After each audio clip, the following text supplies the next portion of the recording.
What's up, y'all? Jules, Jessie here with Clapback Culture. So glad to be in the building with my co-host, Mike Davis of the South Seattle Emerald. What up, Mike? Hey, what's up, Julia? How's it going today?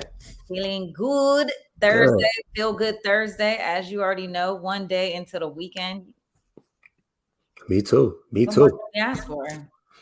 Oh, let's drop my pen, man. Yeah, it's about to be a good one too, man. We got another full show again. It's like the news it has not stopped this year. I'm excited about tonight. I am too. What's up, y'all? Welcome back to another episode of Clapback. Glad to have you here, all of our returning fans and anybody new. Make sure you guys pull up in the comments. We really want to hear from y'all today. Oh, John Jupiter, welcome back, bro. Glad you're free. Glad they freed you. Word. What's good? What's up, Big O? We see you in the building as well. So it wouldn't be right, y'all, if we did not talk about COVID real quick. We're not going to stay on this too long, but Pfizer is telling us that we might have to get that fourth dose. I don't know how I'm feeling about that, but the Pfizer CEO, he announced that a fourth dose is recommended. And he basically commented saying that the protection that we are getting from the third is good enough, actually quite good for hospitalizations and deaths, but it's not good against infections. I don't know, bro. I mean, at this point, I've had 3 shots. I don't know if I'm going for a fourth. Y'all, are you guys getting a fourth shot? Let us know in the comments. Nah, I don't think nah, man. No, yeah, we're done here. Maybe next year, like figure that out. Like if they get that on a once a year schedule, maybe they could come holler at me. But nah, man, you got me 3 times. You're not getting me again. I'm good. I just don't get it. Plus, if the shot is still good enough to where I ain't got to worry about being in the hospital and dying, man, I'll take that. Like I'm chilling, but I'm not about to just be running it and getting a new shot of some medicine every, you know what I'm saying? Like, nah, I'm good. They're doing too much.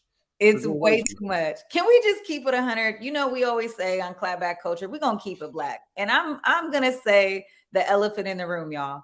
This is why Black people don't want to get vaccinated, because when you start laying things out like, oh, you're going to need another one, I'm telling you, the conversation at the table is like, man, I ain't getting that. It's just, I'm not doing that. I'm not putting anything. I'm good. We're not doing it. I'm not. Dang, Leon, you're open to the idea of another booster, huh? Dr. Jackson, I'm right there too. It definitely feels like a money thing, man. Nah, I'm not here to see Pfizer line their pockets. Plus, if we're keeping it real, like, yo, I never had a flu shot ever. Like I wasn't just, there's no yearly vaccine that I've ever gotten. I've gotten it when I needed to. And to be real, it was when I was a baby. Like when I had my kids and they tried to tell me that I had to get the whooping cough, no. You're not my doctor. And for real, it was like, nah, no, thank you. So I'm not about to start right now just putting a bunch of stuff in my body just to do it. I'm straight with that. Facts. Also, well, this isn't on the menu, but since we're talking about COVID, the mask mandate for schools came down here actually on the 16th. So kids who went to school today did not have to wear a mask. How do you feel about the mask requirements for students, and or are you taking your mask off? How are you feeling about that? Man, I'm not gonna lie, it's on a case-by-case basis. And you know, I do some work with high schoolers, and I'm not gonna front. I be wearing my mask around them, but that's only because they've been so irresponsible this whole time that I just don't really trust that age group. But everywhere else, I have gotten a little more relaxed, man. It's a case-by-case basis for me. But it is strange because what we're seeing in Seattle public schools is a lot of communications where, you know, they're getting on the teachers because they can't share their opinions with the kids. So if you're an adult and you want a mask or not mask, you could do whatever. But they're pushing a really, really hard line on not passing those ideas on to others. So it feels kind of weird. Listen, at this point, we're 2 years into the pandemic, out of the pandemic. I don't know. If we have to go back into a work environment and students have to, they don't have to wear their mask anymore. They're talking about a 4th dose. I'm cool off the mask. I'm going to wear my mask like you said, on a needs basis. Sometimes I'll put it on into the store, like when I go into the store. But honestly, when I'm around people who don't have their mask on and I put it on, I feel like I'm being offensive. Isn't that crazy? Like the tables have now turned where a lot of people are ready to go maskless. And I'm like, dang, maybe I should take my mask off so they don't think I think they have COVID or something. But honestly, I'm not really scared of catching COVID anymore. I'm off the third booster. It just is what it is at this point. So I feel weird. I'm not gonna lie. I feel weird about getting to the place in our society where people are just wearing masks all the time. And I know that in other cultures, there's other countries, there's other places where they do that. And I don't mean that as disrespect to them, but that just was never really a thing here. And I don't feel comfortable about letting it become a thing here. And we just seen a famous rich director get hemmed up at the bank because wearing a mask makes it look like a threat. So like, man, nah, I'm not trying to be the black dude with dreads walking around with a beanie and a mask on with some shades. Like, oh gosh, Mike Davis, for real though, like I'm getting profiled because of this mask, man. So I'm ready. I'm ready to go back. You know what? We'll leave it on that note and move on, y'all. We talked about this on the morning update show just a little bit. We teased it with Trey Holiday, but we talked about a Texas lawmaker filing a bill that would abolish and criminalize abortions. This is so out of pocket. Anyway, it's leaving women and physicians who perform the procedure to face criminal charges that would carry y'all the death penalty. Stop what you're doing. I think we have a clip. Let's run it. A North Texas lawmaker is sponsoring a bill that could have women facing the death penalty for having an abortion. That's right. Not only would abortions be banned, they would become a serious crime. Arlington Republican Tony Tinderholt is the lawmaker behind this bill. He says it would accomplish one goal, bringing equal treatment for unborn human beings under the law. He's not getting a lot of support. In fact, top Republicans say that bill won't even go up for a vote. So, guys, I don't think it's going to go up. But this is just still extremely discriminatory and just so like, I don't know. I mean, we're going to talk about the metaverse later on in this show. We're talking about futurism and somebody's talking about abortion laws leading to the death penalty. Come on, stop what you're doing. I can't even take this serious. Well, I think the fact that you're not taking it serious is the reason why it belongs here. You know, we talked last week about, or it wasn't last week, I think it was 2 weeks ago, that crazy, the Florida law that we knew was going nowhere when DeSantis put out that ridiculous letter about arresting trans kids' parents. I see this as that same thing. He's like, how far can we go? How Republican can I be? How conservative can my values be for my constituency? Oh, I got it. Death penalty for abortions. We know it's not going anywhere, but what it is going to do is going to help that politician gain a little political capital because this is the next step of him hunkering down in that position. But it's not real. It's not really about the law. Now, what bothers me about this is that it is a real bill, and this is a real bill that got put forward. So we might end up in a situation where one of these crazy conservatives trying to be the most conservative, trying to be the furthest right, they're going to put something ridiculous up one day and it is going to move forward. And then where are we going to be? And I think that that's kind of where I'm at with this story. It's not going to happen this time, but what about next time and the time after that? We have to make it to a place where people on the left are not fighting to be the furthest left. People on the right are not fighting to be the furthest right. Like, we have to get back to a place of nuance and realistic conversations and common sense. Otherwise, this is this type of stuff that we're going to get from our elected officials, man. And this is wild. Actually, I agree with your point. I think you swayed me a little bit here, Mike Davis, but I think there's a little bit for me, a little bit of fatigue that there's so many, like Amari said, men posing these kinds of laws on women. Like, first of all, why is it always a man that wants to reach deep down in my uterus and make decisions about what I can and cannot do with my internal organs? Okay. To equate abortion to homicide, you guys, it's just absolutely ridiculous and asinine. Mike, you've convinced me that perhaps I should be considering this a little bit more seriously, because this is an elected official. And that means that people are backing this. Whether or not his colleagues are going to back this and support this piece of legislation, we ultimately know that's probably not going to happen. But the fact that he has a constituency and a base that he's pandering to that is in support of this is just like crazy to me. And so we do need to think about that, and we do need to think about who those voters and what they reflect. And more importantly too, how is that going to affect the elected officials looking for future elections? If they're seeing that this politician that stood firm on women should get the death penalty for abortions, and then his voters eat that up and they like it, well, now the next politician is going to come in with that type of stance. So when you say that, of course, his peers aren't going to let this move forward, well, what worries me is that if stuff like this keeps happening, the people who his peers are going to shift, and we're going to get more of those type of people. And at that point, these type of bills might actually start to move forward. Yeah, when something's rotten, it can spoil the whole bunch. So Dang. Our next story is really crazy, you guys, and it happened right here in Washington, D.C.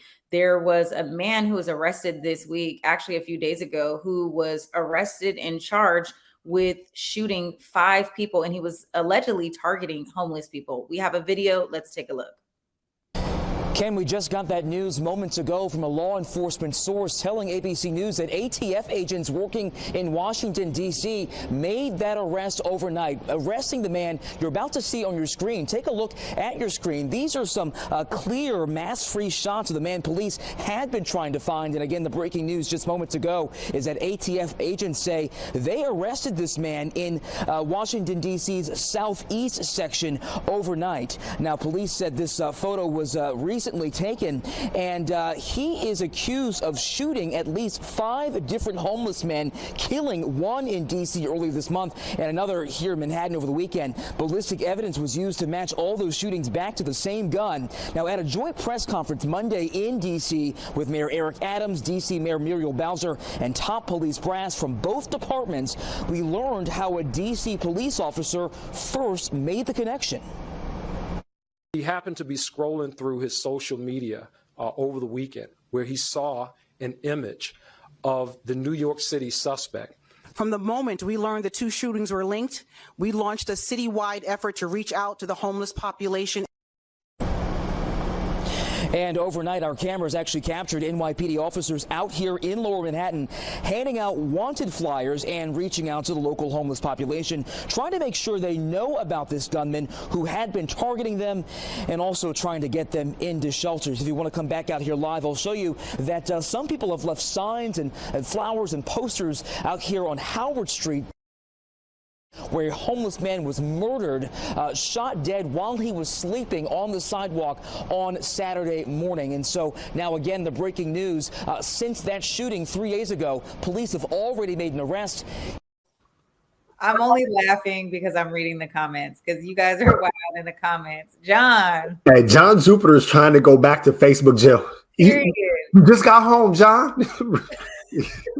It always be us.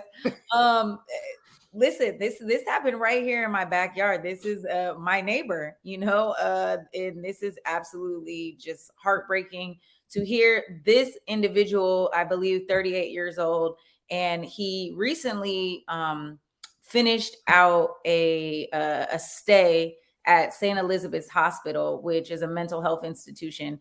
His father and one of his cousins was also on one of the news reports that I had viewed.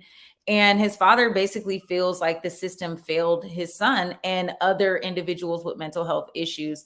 And he didn't seem surprised that his son was able to carry something so savage out. This is very sad. And yeah, beyond sad. Yeah, it was disturbing. I don't recommend anybody watches any of the videos, but like in one of the videos, he kicked the person sleeping to wake the person up and then shot him. Like that, man. I mean, I'm just glad that they got this person off the street and that it was one individual. So, the police were able to confirm that this wasn't multiple shooters. But I mean, this is just a sad story, man. And I mean, I hate that we keep having to say this, but homeless people are still people. You know what I mean? So like when you're seeing this type of crime, it's like dude, it's just so dehumanizing to see someone just walking around doing this specifically to the homeless folks that were sleeping and not even bothering nobody. So I'm glad that they got that person off the streets. 100%. Yeah, that's kind of bad vibes. Let's switch topics to something more of a good vibe. Your boy Tom Brady is making a comeback, a 23rd season. He was retired for what, 1 month, Mike Davis? And he 40 days. He did 40 days at home and went back to work. In a tweet, you guys, he said, "These past 2 months, I've realized my place is still on the field and not in the stands. That time will come, but it's not now. I love my teammates and I love my supportive family. They make it all possible. I'm coming back for my 23rd season in Tampa, unfinished business." Good for you, Tom Brady. Unfinished. He ain't there. What You unfinished business? What are you like? There is no unfinished business. The most decorated champion, man. He'd be a Hall of Famer if he would have lasted more than 40 days in retirement. Like that is hilarious, man. I love this for Tom Brady. I love this for the NFL. I love this just for sports in general. Tom Brady is he's such a unicorn. To be 44 years old, to have played in the league for over 20 years. I'm sure he sat at home for 2 months and his wife was just like, yo, you got to go back to work, bro, because I can't with you. Can you just imagine Tom Brady being like a stay-at-home dad? Like he's probably losing his mind. And Clearly. I think he had fatigue after he came home from that season and was just like, Antonio Brown just blew his mind. And now he's just like, you know what? Let me just cook something back up. I don't know what I was thinking. So I'm happy to see him coming back. And I think this is something great for Tampa and terrible for everybody else because he's going to come through and sweep. It's crazy. I mean, it's good for fans, man. If you're a sports fan and you root for greatness, then, you're going to want to see this. And can he do it? Is going to be the question. He's going to be 45 when the season starts, man. But it's going to be a fun one. Hey, listen, my money is in. I'm betting for Tom Brady. So let's cash that in. All right, y'all. We're going to take a quick break. But when we come back, another thing on the sports tip, we're going to talk about Naomi Osaka. We'll be right back. When the pandemic hit, it did affect me. As a barber, I had my own personal reasons why I didn't get vaccinated. At the time, I didn't check the actual source. I thought the vaccine was developed too fast, but I was talking to a doctor and he was telling me more about the vaccine and what it can do to protect us and our family. I wanted to get back to that once was, right? I do feel safe knowing that I am vaccinated. I just hope what I'm saying is reaching into people's heads to know that this is the best decision for all of us.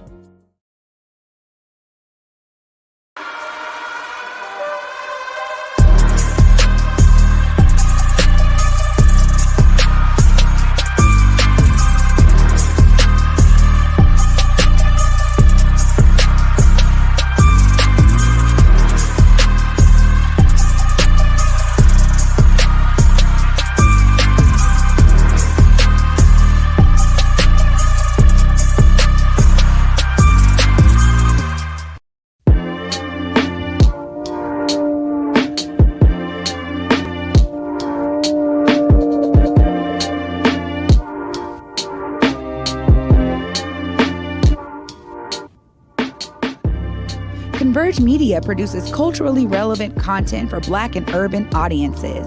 Our coverage is raw, transparent, and objective, praised by community leaders, government officials, and residents.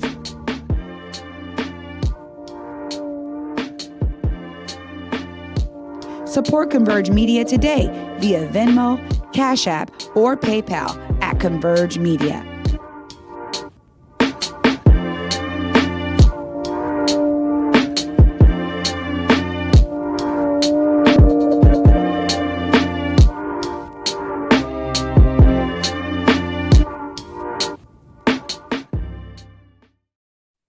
All right, y'all. Welcome back to the show.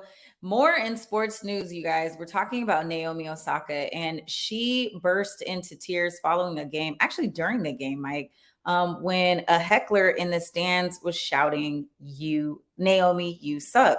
And it really was a lot. She went to the umpire to try to see if the umpire would address the heckler, which they did not. We do have some video footage. Let's take a look and we'll come back and talk about it. And mental health.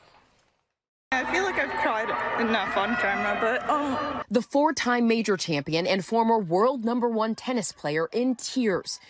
I just wanted to say thank you and congratulations. Naomi Osaka taking the mic after her second-round loss to Veronika Kudermetova at the Indian Wells Masters. The 24-year-old requesting to address the crowd after being heckled by a spectator in the stands. Right there, listen again. A visibly upset Osaka asking the chair umpire to have the heckler removed, but the umpire rejecting her request. And I don't know why, but like it went into my head and it got replayed a lot. Osaka saying the setting reminded her of Serena Williams playing there in 2001. The crowd booing as Richard and Venus Williams watched her play. An incident the family calls traumatic and believes was racist. Both players boycotting the tournament for more than a decade. I'm trying not to cry. The 24-year-old, who's been open about her mental health struggles with anxiety and, quote, long bouts of depression, even stepping back from the spotlight, withdrawing from last year's French Open after opting not to do media interviews against tournament rules. I honestly don't know when I'm going to play my next tennis match. Sorry. And taking a 4-month break from tennis, but it's been a rocky return for the now 78th ranked Osaka. All right, y'all. Definitely a sad, sad, sad moment. And why are people messing with Naomi Osaka, you guys? You know, she's just coming back into the sport. She has battled a lot of mental health issues. She's been really open and candid about that. And she took a step back to get herself together. And with that being said, it's just really sad that, you know, this heckler was able to get so far into her head that she wasn't able to kind of really, you know, shake it off and get back into it. She also talked about, you know, having watched video of Serena Williams, you know, while she was at the Indian Wells Masters, and, you know, hecklers, you know, the same thing. Like you saw in the video, people booing her as she played. So I don't know. It's just one of those things that it's just extremely sad. And I mean, my heart just breaks for the girl, you know? I mean, come on. Oh, we can't hear you, Mike. Man, my bad. I'm trying to think of how to go about this, man. Is this a safe space? Can we be real or not? Go ahead. I mean, look, you're an athlete. Real. Yeah. I mean, you're going to say she was pretty soft? I'm going to say there's a difference between mental illness and mental toughness. Mm-hmm. The heckler said, Naomi, you suck. If somebody's saying you suck is enough to get you out of your... Man, we was getting called the N-word at basketball games when we were 8 years old. You're a grown woman and somebody can't say you suck. That's not a heckle. That's an opinion.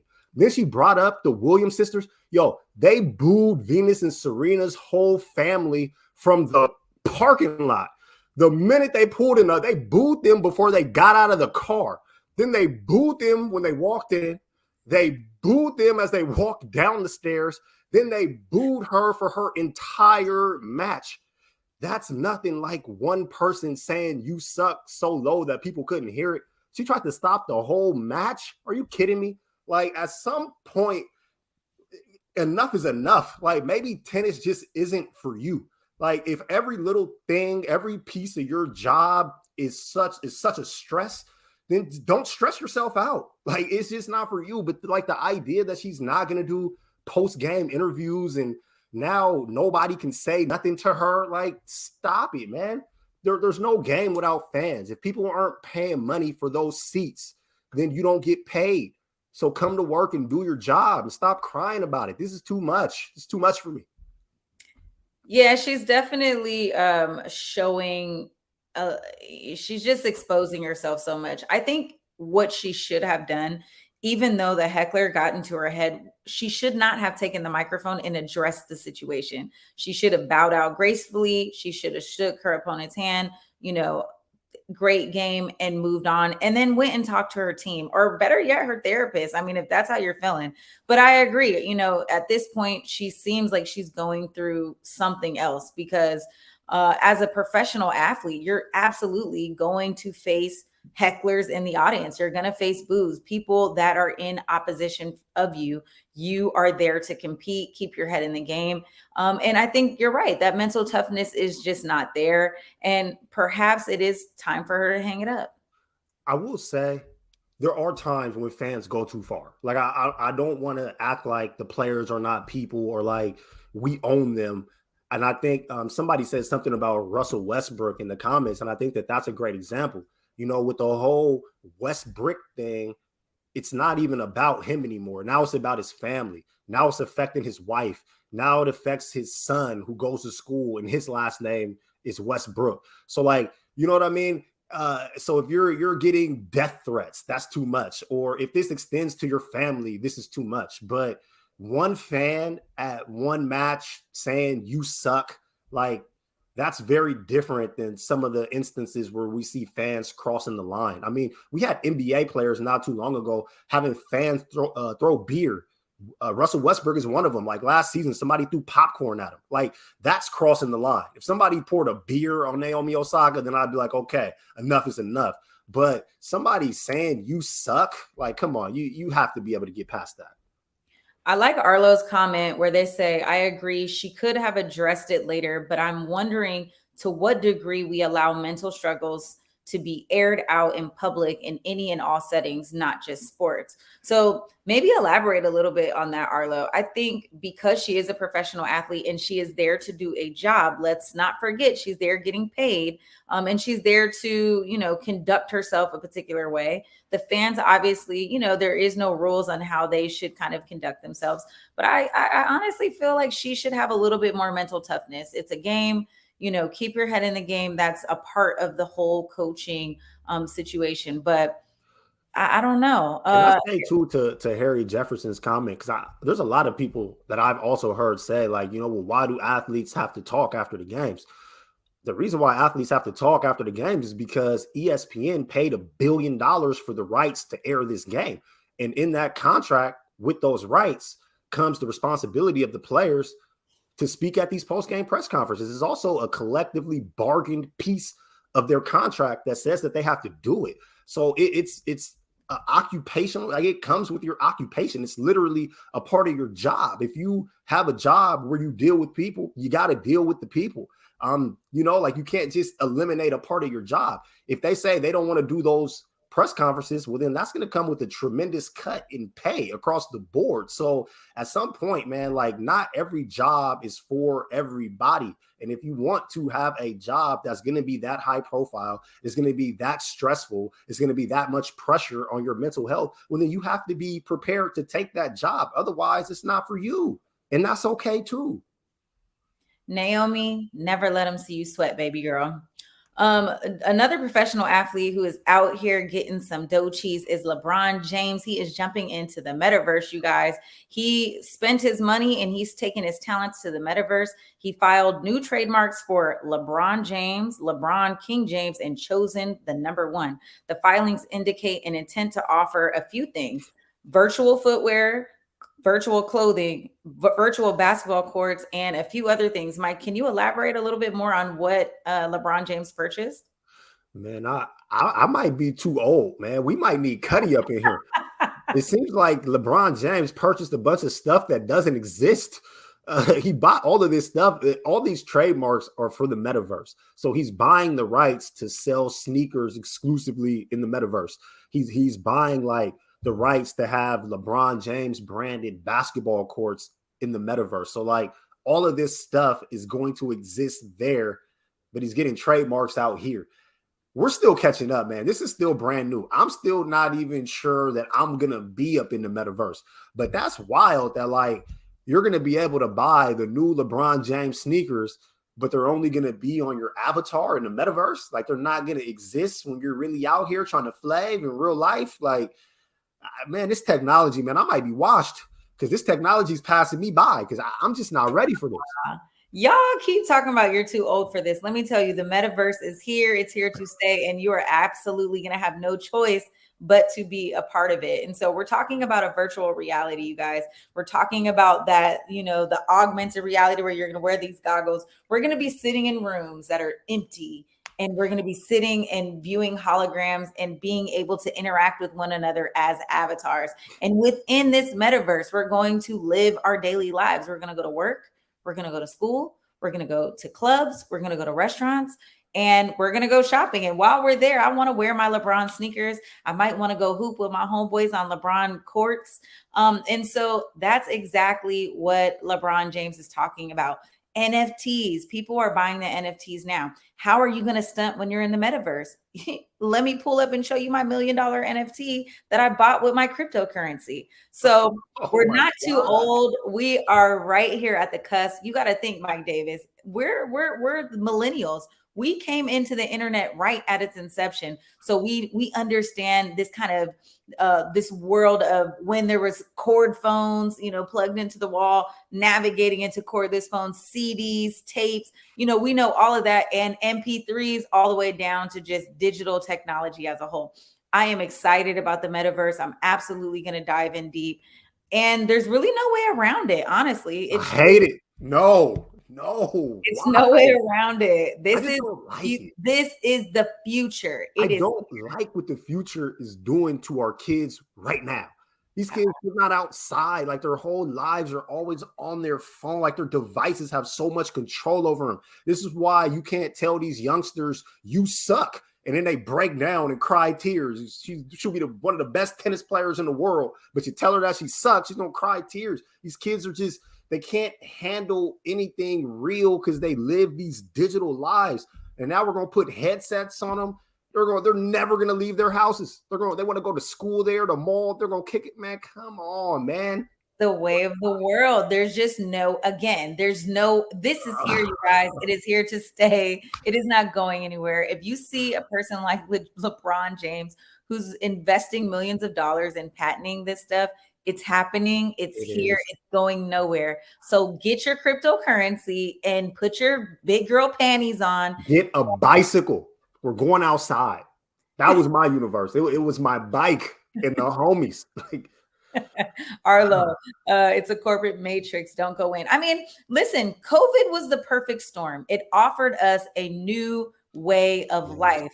No longer do we feel so connected and tied to these brick and mortar facilities, right? We want to interact digitally. Right now, we're using a digital platform to communicate and have conversations. Imagine if this was AR. We could all sit in the room and chop it up. You guys could be in the stands. We could be on the stage. I mean, imagine Dave Chappelle's going to come out with a new comedy show, and it's going to be like, you don't even have to leave your house. You can throw it on and you're kicking it. You can even have a drink. You can laugh. You can touch somebody. With your LeBrons on. You want to be dressed up. You know what I'm saying? Look good. You want to look good. You want to smell good. You want to have, your Gucci bag. Hello. I mean, this is where we're going to be. You're right.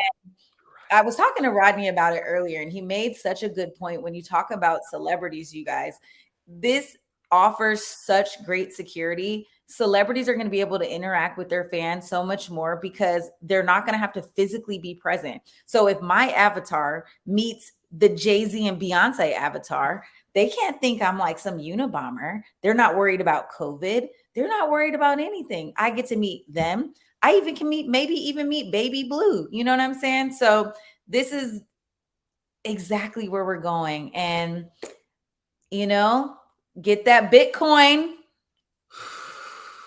get that cryptocurrency. I mean, you make a good point. I got a homie that has the Oculus, the Oculus headset, and he watches basketball games from courtside seats without. It's kind of tight.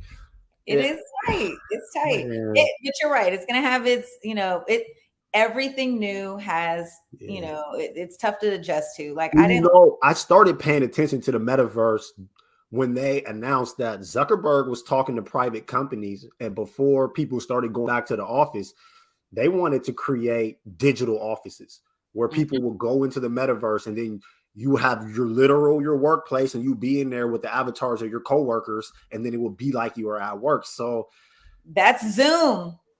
But that's more. It's just so much more immersive than Zoom. It's 3D. It's like, I mean, it's even more than 3D. I'm gonna be pissed if they start expecting us to sit in digital cubicles. Like, what kind of world is this? If I can sit at my house, but I gotta put on a headset to go virtually sit in a cubicle, man, y'all, it's crazy.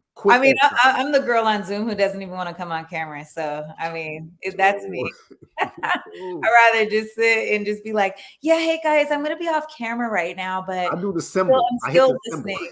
I like the thumbs up symbol. That's all. That's what I'm good for. Oh gosh. Okay. All right, y'all. A good announcement. You know, Vice President Harris, we didn't know where you were, but girl, we saw you this week. She announced some grants for HBCUs that received those bomb threats last month.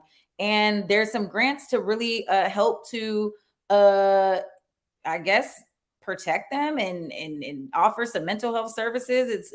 It didn't really get into the thick of it, Mike Davis. But since January, with all of the bomb threats, I can't even speak. They wanted to do more for the HBCUs. And this is going to help campus life. Divert resources to campus life and increase the burden on mental health centers. So I don't know. I mean, another win for HBCUs, but are they pandering the base? Look, if they are pandering the base, this is how you do it. If you want to pander to us with dollars. But overall, I think this is great for those of you. I mean, you know, a lot of y'all been here, so you know we covered it when they were receiving all the. We covered it when the HBCUs were receiving all of those bomb threats. It was so many of them over a short span of time. It's great. These funds coming from the White House, from VP Harris, goes directly to those institutions that receive those threats. They do go towards mental health support, like Julia said. They can also be used towards campus security and doing what they need to do to try to keep students safe. But any way you slice it, they're giving grants out to these HBCUs. And hopefully that sends a message, man, that our government does actually care about our students. And you could come in and make your threats, but we're going to support them and we're going to hold them down. So this is super dope, man. I was so happy to actually see this. Yeah, it's not that much bread, though, if you think about it. The grants start at $50,000 up to no more than $150,000. But all you have to do to get the grant is to have been threatened. So it's not like they had to apply or nothing like that. It's just like the government saying, look, man, they did you wrong. I see you. So let me give you $150K. Yeah, like, man, and I'm old school. Like, what am I going to do with $150K when you just gave Ukraine $800 million? I mean, that's a separate topic. That's a topic for next week. I mean, I'm just saying, like, inflation is up. Like, gas is $5 a gallon. Like, what is my HBCU gonna do with $150,000? Nothing. Not enough. Not enough. But when has the government done this? Full $800 million. Where did that money come from? Where it like, you know what? I mean, that's for white folks, man. I mean, that's, you know, white folks is gonna take care of white folks. That's what they do. What do you mean? The opinions of Mike Davis do not reflect the opinions of Converge. Hold on. Are we gonna sit here and say that's false? So if come on, man. I'm gonna sit my tea. I'm not even gonna go there tonight. But what I'm gonna tell you guys to do, Google Somalia and just go see what's popping over there. Google Yemen. Go see what's popping over there. Go see what's happening to people in those countries while the U.S. ignores them. We didn't ignore Ukraine, but go look at who we did ignore. And then watch what's going to happen when these Ukrainian refugees come. And then I want you to rewind the clock 6 months to literally 6 months ago and go look at what the Joe Biden administration did when those Haitian refugees were trying to come here. Just go look at that. And then look at how we're going to treat the Ukrainian refugees. This ain't Mike Davis popping it. This is what we see. We see how they take care of white folks and how they react to white folks. Also, what was it? White schools receiving bomb threats like that? It was only the HBCUs that was getting attacked like that. So, I mean, this is the game, man. We got to play the game. So, look, man, I'm not going to let VP Harris do too much, but she did a little bit.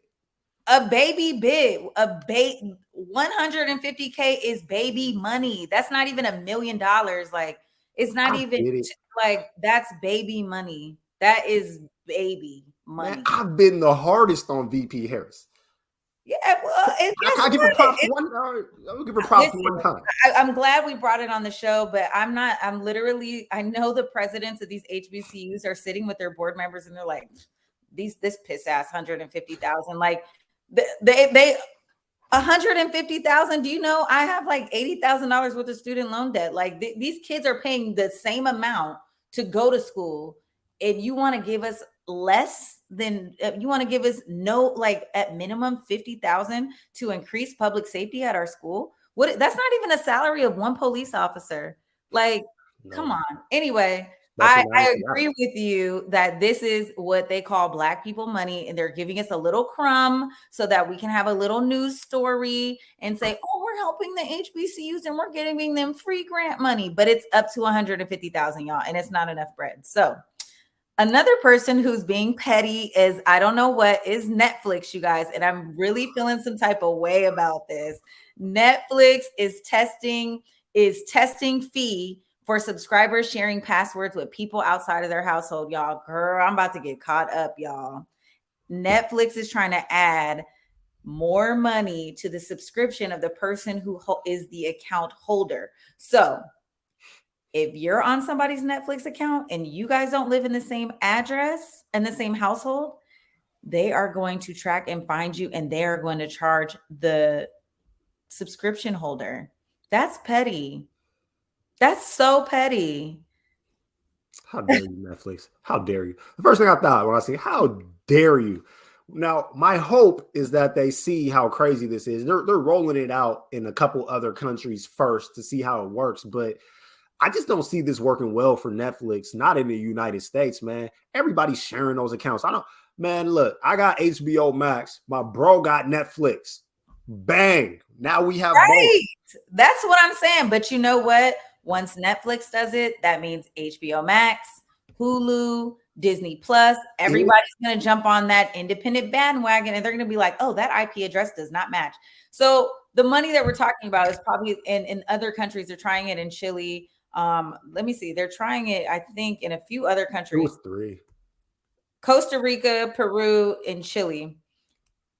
Roughly an additional $2 to $3 a month.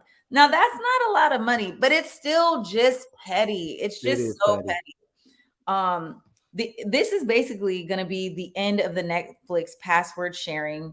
And it's the company's strategy to shift to try to generate revenue, that they're saying the revenue that's lost. Child, Netflix, you guys are not losing any money. You're just wanting to get more money. An additional $3 a month.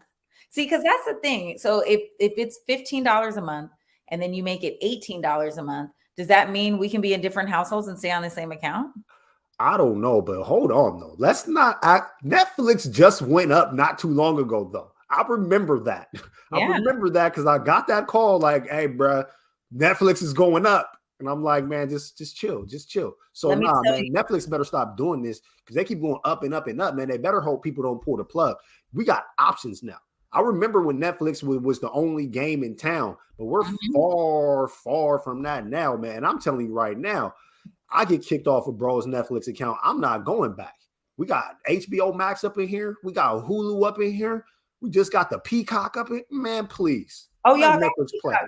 Oh, well, let me tell y'all what you need. Y'all need a good homeboy who gets them jailbroken Fire Sticks. I don't know who has them, but what I'm saying is you can have every single channel that you need for the low ski for one good fee per year. And they don't care who has the login and password. I'm just saying. But, you know, it is what it is. I saw John Jupiter talk about Kanye today, and you guys, I could not wait to get to this story. Kanye West finally suspended from Instagram for only 24 hours following a post that came from violating Instagram's policy on racial slurs being directed at Daily Show host Trevor Noah. This is just the icing. This is just like the last thing that it took, because Kanye West has been going ham on social media as it relates to Kim Kardashian and her new boo thing, Pete Davidson, on top of D.L. Hughley and anybody else who decides that they want to enter the conversation about his custody battles. Anybody can get it. any and everybody can get it. So Kanye West also posted a rant over the weekend, you guys. And do we have to call him Ye? I mean, I guess that's his legal name now is Ye. But he posted a rant over the weekend where he was feeling some type of way that Kim Kardashian allowed their eldest daughter, North, to go on TikTok and post some TikTok videos. Now I agree with Kanye West on that. And, their daughter is 9. I'm not really for young kids to be on social media and have a social media platform. She shares the account with her mom, so maybe that's good, maybe that's bad, but I agree with him. However, Kanye West, it's the hypocrisy for me. You're literally a bad influence online. So to say that you don't want North on TikTok because of like all these bad influences, like you're the same thing for other kids and other families. You're the same guy who's threatening everybody. You're the same guy who shot a music video of Pete Davidson where you murdered him, beheaded him, and buried him all at one time because you felt like he was sleeping with your former wife. I mean, it's just, he's out of control. He's ridiculous. And can all the good Black men who's standing around him just say, hey, bro, that's not gangsta. I need you to back up off that phone and off the internet, homie, because it's giving just too much. I hate to see his legacy being torn down for just being wild on the internet. This is a tough one. I mean, yes, Kanye's wilding. Kanye's been wilding since he said slavery was a choice. I understand all of that, but I mean, I feel him, man. If you don't want your kid on TikTok, you don't want your kid on TikTok. I mean, look, man, there's a lot of drug dealers out here that don't let their kids use drugs. Just because this is how he gets his bag doesn't necessarily mean that this is how he wants his daughter to get her bag, or that he even wants his daughter in the business of chasing a bag right now. I would also point out the fact that, man, Kanye's ex-wife's, her claim to fame was a sex tape. And then her mom immediately sexualized all of her children, man. Like, look at the younger Jenners that was out here dating grown men when they was in their late teens. If Kanye doesn't want his daughter to walk down that path, I respect his choice to not want his daughter to walk down that path. Now, there is a question to ask. Why would you marry Kim Kardashian and then have 4 kids with her if you didn't want those kids to go down that path? Sure. But yet and still, I think it's fair to not want your young daughter to be influenced by Kim Kardashian. I mean, it's just a tough situation. I don't think the way that he's handling things is respectable because he's going way too far and it's a bit much. But I do think the core of his arguments are valid. Like, what is he really saying here? He's saying that he didn't have a choice in what school his daughter went to. Well, if you're co-parenting, I think that should have been a conversation. If you have one parent that doesn't want the kid to be on TikTok, that doesn't mean that he just gets to say no. It means that as parents, they need to come together and have that conversation. And what we're hearing from Kanye, it sounds like that conversation isn't happening. Now, on the flip side, when he flips out because he didn't get to go to the birthday party, I think that's different because you don't get to just come to the crib. Like, you can throw your own birthday party, but, she doesn't want you in her home. She doesn't have to have you in her home. But I do think that if they're going to be co-parents, they should be co-parents. And it's not fair that her as the mom gets to make every single decision and he as the father gets shut out, especially when he has all of the resources and the time to actually be in his kid's life. He does deserve that chance. Every parent who's co-parenting is going to have difficulties kind of figuring out the balance of their relationships. Kim Kardashian and Kanye West have both been very open about Kim allowing Kanye to not only take the kids to school, but to come into the house and put the kids to bed and share and be in the household following their separation. So it's not that they didn't have that balance, but, at some point you do move on, right? And I agree. Kanye West as the father absolutely should have a say so.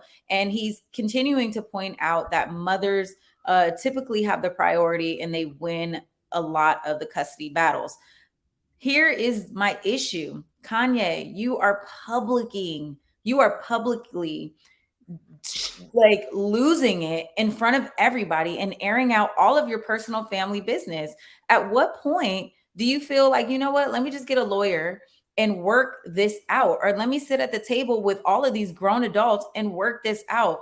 why do we, as the 15 million people on your Instagram account, feel like you want to come to talk to us for advice? We are not the right people. And so that is my concern. Additionally, we're talking about somebody who has a big platform.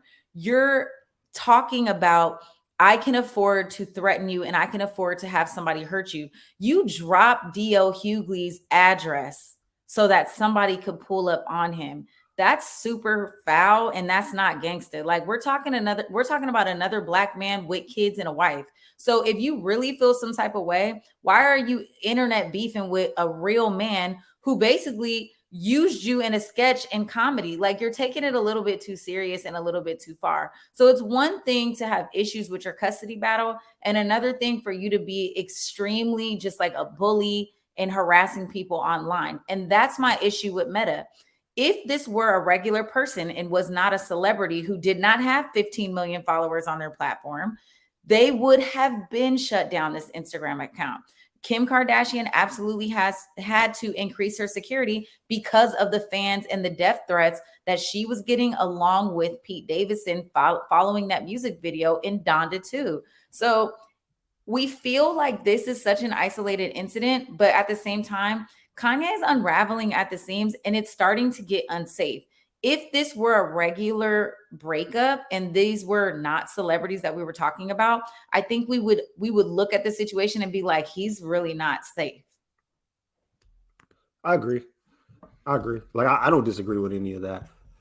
It's been a long time coming. No, I mean, I do think that it's true that, you know, it's hard on the father in these situations. And I don't mean like the deadbeat. I mean like the guy that actually wants to be there. It's so easy to use the system to make it so that he can't. And that's true.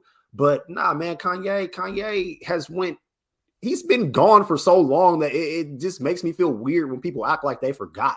Like, I don't really, like, I'm not slapping the music at this point. I haven't been for a while. So like, I'm not a Kanye supporter.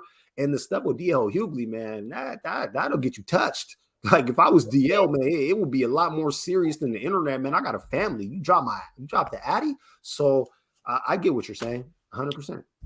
Somebody in Kanye's corner needs to not be a yes man and like pull him to the side and be like, bro, get it together. Like, at what point is somebody gonna get Kanye together? It's sad, like, to watch this like unraveling of Kanye West.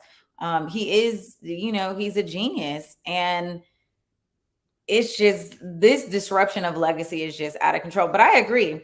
You marry somebody like Kim Kardashian with the legacy that she comes with the family that she comes with, and then you have 4 babies with her, and then you expect her not to have your children in the limelight. Yeah, that's wild to me. Your kids are going to be on reality TV. Her life is literally a TV show. Like, they come in with the camera. So it's like, it doesn't really make sense for him to take that stance. It really doesn't. I mean, if you were going to take that stance, you should have chose a different baby mother. Yeah, but there's 4 kids, so it's not even like they had a kid. And nah, bro, they had 4. Like, man, it's crazy, guys. We I don't know.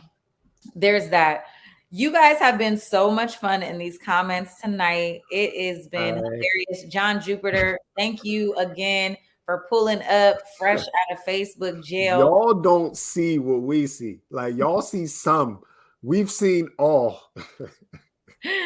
We do see all the vulgar. We definitely appreciate you guys pulling up. Make sure to send us some show topics for next week. We're definitely going to talk about that 800 million that Joe Biden dropped to Ukraine. And also, I want to talk about some stuff with like this new Black Wall Street with Jay-Z and Will Smith, and them getting the new properties, 165 million, and putting in Black families.